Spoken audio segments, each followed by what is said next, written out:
On a parlé de la question migratoire avec les chiffres qui ont été dévoilés cette semaine. Il faut parler aussi de la priorité des Français, qui est la sécurité. Et là aussi, les chiffres sont tombés cette semaine. Et certains sont vertigineux. Je pense par exemple aux violences physiques qui ont augmenté de 70% en l'espace de 10 ans. Et qui est en première ligne? Ce sont bien sûr les forces de l'ordre. Les forces de l'ordre qui ont pour la première fois ont décidé de dénoncer la vétusté des commissariats, des logiciels obsolètes ou la crise de l'investigation. Les policiers appellent samedi à une marche citoyenne. Et en parallèle de cela, je ne suis pas sûr que vous l'ayez vu ou entendu cette séquence. Jeudi 29 janvier, lors d'une manifestation de la Haute École des Arts du Rhin à Mulhouse, des étudiants ont détruit une sculpture en carton figurant une voiture de police nationale à coups de bâton. Des élèves ont ensuite lu des messages déshonorant l'action des forces de l'ordre. Je vous propose qu'on voit et qu'on écoute attentivement cette séquence.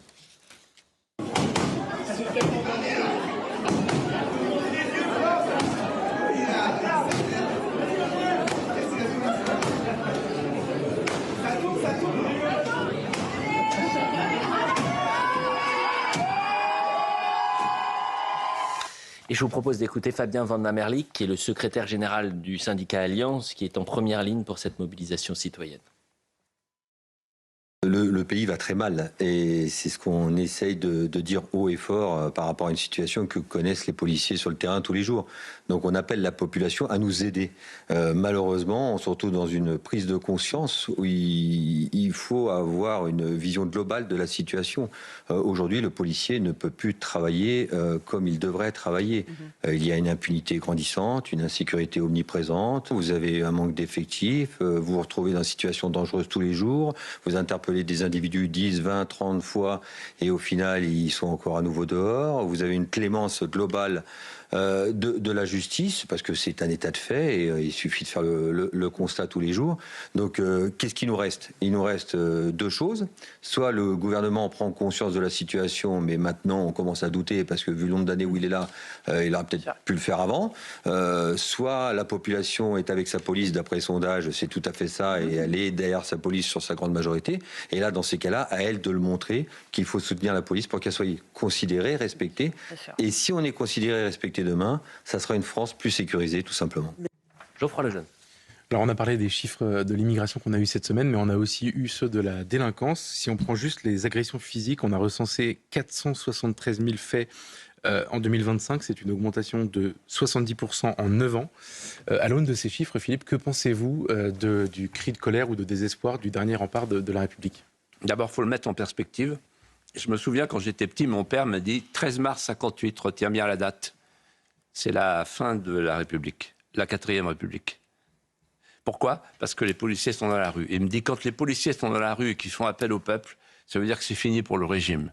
Et en fait, à l'époque, c'était la lutte contre le terrorisme, le FLN, mais le terrorisme, vous allez voir la parenté. Il y avait l'impuissance du Parlement et il y avait l'impuissance de l'autorité régalienne. Alors, pour répondre à votre question, en fait, qu'est-ce qu'ils disent les policiers? Ils disent trois choses. Ils disent, il n'y a plus un seul endroit où on est tranquille. Il n'y a plus de justice et il n'y a plus d'autorité régalienne. Alors, il n'y a plus d'endroit où on est tranquille.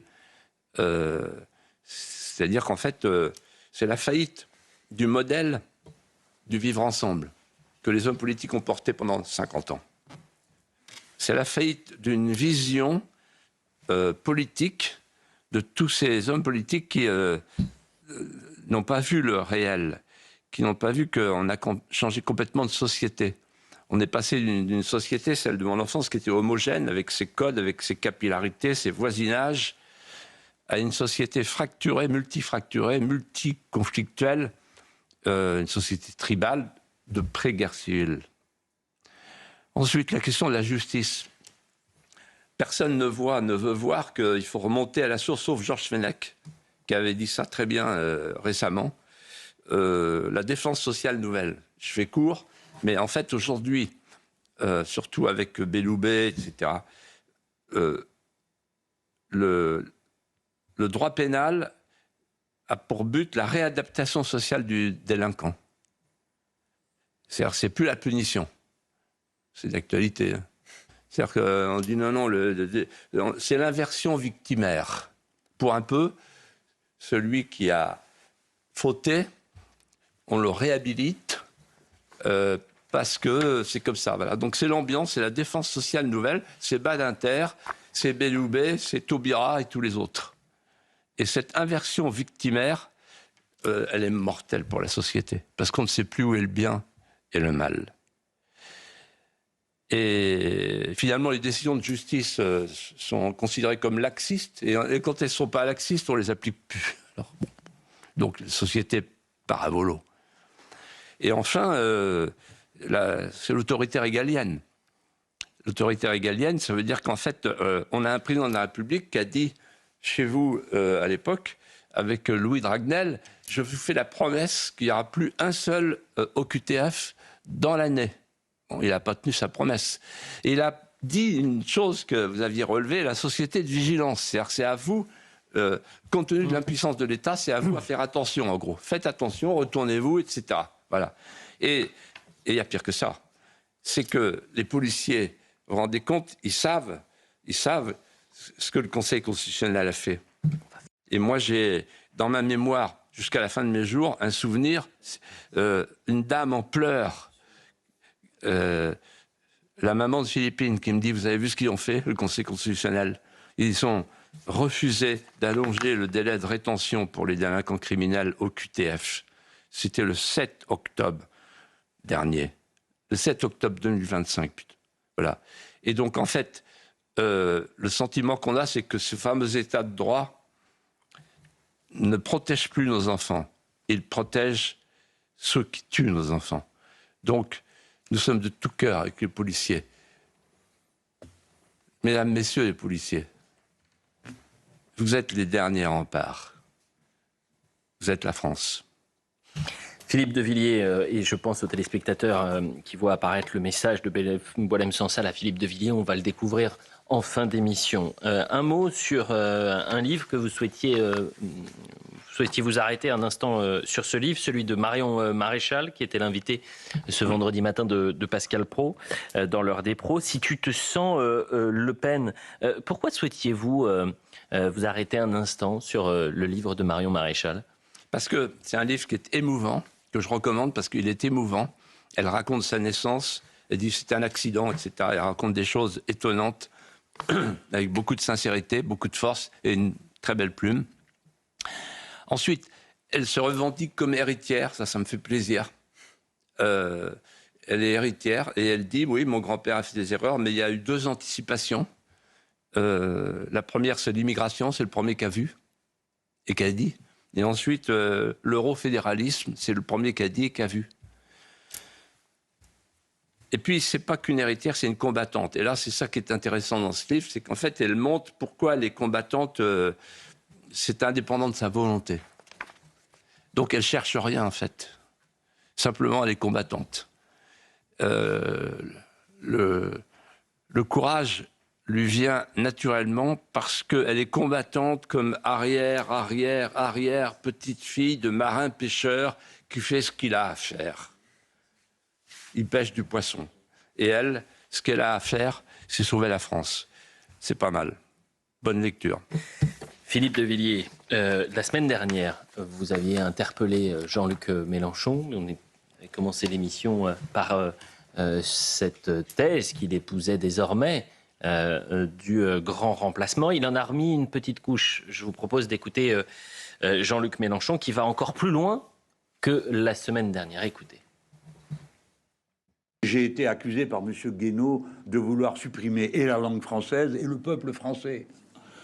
Ma situation s'est depuis aggravée, comme vous le savez, puisque j'ai osé faire remarquer que le grand remplacement s'opérait à chaque génération.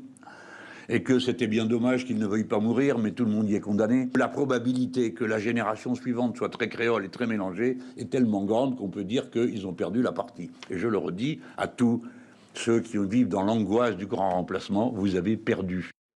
Et en parallèle de ce discours de Jean-Luc Mélenchon, chose promise, chose due, on va découvrir ensemble le message que vous a adressé Boualem Sansal. Mon cher Philippe, mon ami, je parle ce soir le cœur serré et l'âme en éveil avec la gravité de ceux qui savent ce qu'ils doivent à une nation. La France m'a tout donné, une langue qui pense, une littérature qui éclaire, une civilisation où la liberté s'apprend dans la beauté et la durée. Je la retrouve aujourd'hui affaiblie, inquiète d'elle-même, comme si elle hésitait à reconnaître son propre visage. Cet affaiblissement, ce désarroi n'ont rien d'un accident de l'histoire. Il procède de décisions, de renoncements, de politiques qui ont rompu le fil de la continuité nationale. L'histoire nous l'enseigne, les peuples ne meurent que lorsqu'ils consentent à l'oubli. Il est temps de choisir de nouveau la fidélité, la responsabilité et le courage politique. Cette foi en la France des Lumières, tu l'as enracinée en toi. On voudrait la voir pousser partout. Ce message est extraordinaire, Philippe de Villiers. Et à travers ce message, c'était l'apologue que vous souhaitiez aborder aujourd'hui pour notre émission, parce que vous considérez que la France est méconnaissable. En fait, la France est méconnaissable, ça vient d'une phrase de Trump, l'Europe est méconnaissable. Et quand vous m'avez proposé de faire ça, la France est méconnaissable, je me dis, qu'est-ce que je vais dire? Puis finalement, ce message m'inspire. Le message de Boualem-Sansal. C'est une coïncidence par rapport à Mélenchon, mais c'est la meilleure réponse. On a un franco-algérien qui répond à un sous-chien, comme on dit maintenant, Mélenchon, français de souche. Il y en a un qui est plus français que l'autre dans ses sentiments. Mélenchon qui dit, c'est fini cette France-là, il faut la liquider. Et tant pis pour les angoissés, dont je suis. Ceux qui ont l'angoisse d'une France qui va mourir. Et on a le franco-algérien qui dit, non, vous n'allez pas toucher à la France. C'est magnifique. C'est l'ode aux Français de désir. Si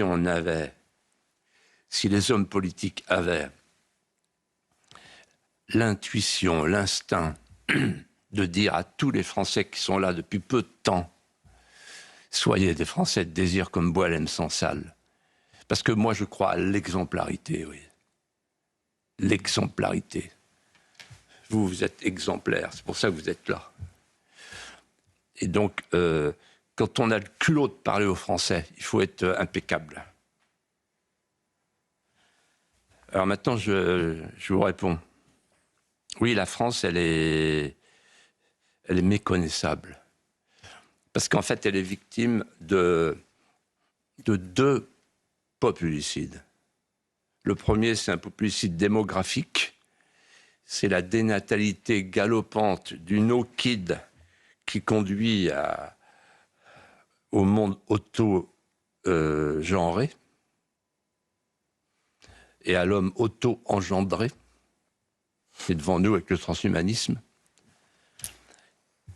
Face à l'immigration invasive. Donc, plus d'enfants chez nous, les enfants qui arrivent de l'extérieur. Donc, la messe est dite. C'est un changement de population. Il a raison. Factuellement, il a raison, Mélenchon. Petite parenthèse, quand Éric Zemmour disait ça, qu'est-ce qui se prenait dans la gueule? Et maintenant, c'est Mélenchon et tout le monde trouve ça bien. Voilà. Ce qu'il faut, quand on balance un mot, il faut le décontaminer. Et pour ça, il faut l'envoyer à gauche pour qu'il revienne à droite. Et maintenant qu'on peut l'utiliser, je l'utilise, le grand remplacement. Oui, Mélenchon veut le grand remplacement. Vous n'avez pas attendu. Hein. Et, pardon? Vous n'avez pas attendu. Oui, je n'ai pas attendu. C'est vrai, je reconnais. Et alors, le deuxième populicide, c'est le populicide anthropologique, c'est le pire. Pourquoi? Parce que c'est la fin de la matrice anthropologique des chrétientés flageolantes. Malraux disait une civilisation n'existe pas si elle ne s'adosse pas à une religion. Or, il se trouve que, bon, on a tous honte de le dire, mais il se trouve que la civilisation française, elle est adossée à la religion chrétienne. Or, la religion chrétienne est en train de s'effacer progressivement. J'en veux pour preuve les indices donnés par Jérôme Fourquet, vous vous souvenez. Et il donne trois indices, me semble-t-il. D'abord, le choix du prénom. Il y a 30 ans, il y avait 30% des filles qui portaient le prénom de Marie. Aujourd'hui, 0,01%. C'est tout dire. Deuxième indice, le choix de la sépulture. Aujourd'hui, 40%, bientôt 50% des chrétiens se font incinérer. Donc la résurrection des corps, tout ça, bon. Et enfin, le troisième, et c'est d'actualité, c'est le choix de la mort ou de la vie. Notre société a choisi la mort tout petit et bientôt la mort du vieux. Et quand je vois le déchaînement hystérique de Madame Yaël Braun-Pivet, la présidente de l'Assemblée nationale, qui trépigne et qui dit « Allez, vite, vite, vite, cette loi, vite, vite, vite !» Mais qu'est-ce qui t'arrive? Pour pouvoir tuer son prochain plus vite. Parce que c'est ça dont il s'agit. C'est horrible. Et en fait, je vais vous dire, quand je vois tout ça, que je marche chez moi, dans la nature, et je me dis, mais je suis submergé par un sentiment, surtout en ce moment, un sentiment de vague à l'âme, un sentiment d'exil. Et le véritable exil, en fait, c'est pas d'être arraché à son pays, c'est d'y vivre et de ne plus rien y retrouver de ce qui a fait qu'on l'a aimé. Nous y sommes. Et pourquoi le sentiment de l'exil? Parce que je vois bien, comme vous, que la France est en train de perdre la mémoire vivante, à travers ses enfants. J'ai écrit un livre qui s'appelait « Mémoricide ». Je reprends l'expression. La France vit un mémoricide. Qu'est-ce que ça veut dire? Ça veut dire l'ablation de la mémoire d'un peuple. C'est ça, un mémoricide. Ça veut dire une mémoire atrophiée, qu'on ne transmet plus. Une mémoire pénitentielle quand la France décoloniale appelle les enfants de France à battre leur coulpe sur la poitrine de leurs aînés. Et je irai plus loin. Et c'est d'actualité. Une mémoire invertie. Invertie. Pardonnez-moi le néologisme. Invertie, inversion. Où en fait tout est à l'envers. On appelle bien le mal, on appelle le mal le bien. Enfin, voilà. La mémoire. La France est en train de perdre la mémoire. Et un pays qui perd la mémoire, c'est comme l'Alzheimer pour un individu. C'est fini. Ensuite, la France est en train de perdre son charme, son éclat, sa grâce. L'esprit des vieux bourgs est parti. Et voici qu'émerge un nouveau pays qui donne congé aux anciens voisinages. En fait, quand on regarde bien les choses de près ou de loin, tout devient l'instant et la difformité. Dans les années 60, c'est là que tout a commencé, sous prétexte de modernité,